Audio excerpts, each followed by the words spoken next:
ایک عظیم و شان منصوبہ جو استنبول کی جغرافیہ کو ہمیشہ کے لیے تبدیل کر سکتا ہے۔ ایک ایسی مصنوعی آبی گزرگاہ جو نئے شہری اضلاع کے ساتھ لاکھوں لوگوں کے نئے رہائشی علاقوں سے گزرے گی۔ کینال استنبول ترکی کی تاریخ کا سب سے بڑا منصوبہ ہے۔ یہ صدر رجب طیب ایردوان کا کافی پرانا خواب ہے۔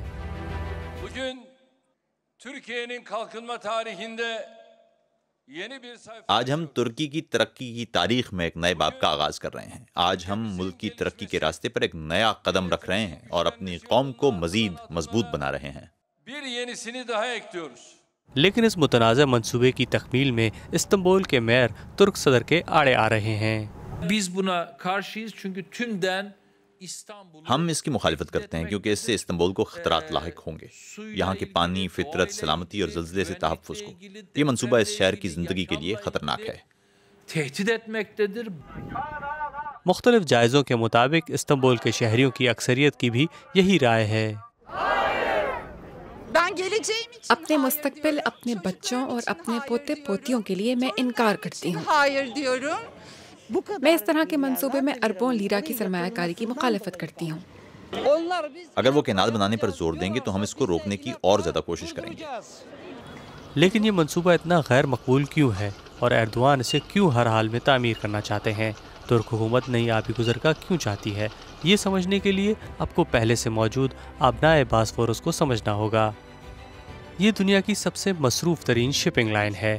سوئس اور پاناما نہروں کے مقابلے میں آبنائے باسفورس سے کہیں زیادہ بحری جہاز گزرتے ہیں۔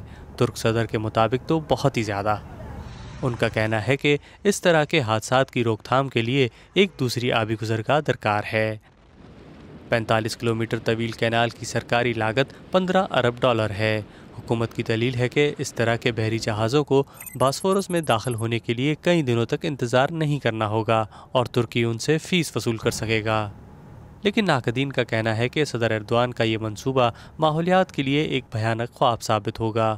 اس نہر کو تعمیر کرنے کے لیے زرعی زمین اور جنگلات کاٹے جائیں گے، جن کو استنبول کے بچے کچے سبز پھیپھڑے کہا جاتا ہے۔ اس سے آبی حیات کے ایکو سسٹم اور ضروری پانی کے ذخائر کو خطرات لاحق ہوں گے۔ یہ کنال اس جھیل سے شروع ہوگی اور یہ ساسلے دیر ڈیم سے گزرے گی، جو کہ استنبول کے لیے میٹھے پانی کا اہم ذریعہ ہے۔ اس شہر کو پہلے ہی بہت مشکلات کا سامنا ہے۔ ریل اسٹیٹ ڈیولپمنٹ کے نئے علاقے، نئی آبادکاری سارے قدرتی نظام کو درہم بھرہم کر دیں گے۔ یہ شہر رہنے کے قابل نہیں رہے گا۔ لیکن ترک صدر کو امید ہے کہ اگر وہ تعمیراتی شعبے کو فروغ دیں گے تو ہزاروں ملازمتیں پیدا ہوں گی اور سست معیشت کا پہیہ تیزی سے چلے گا۔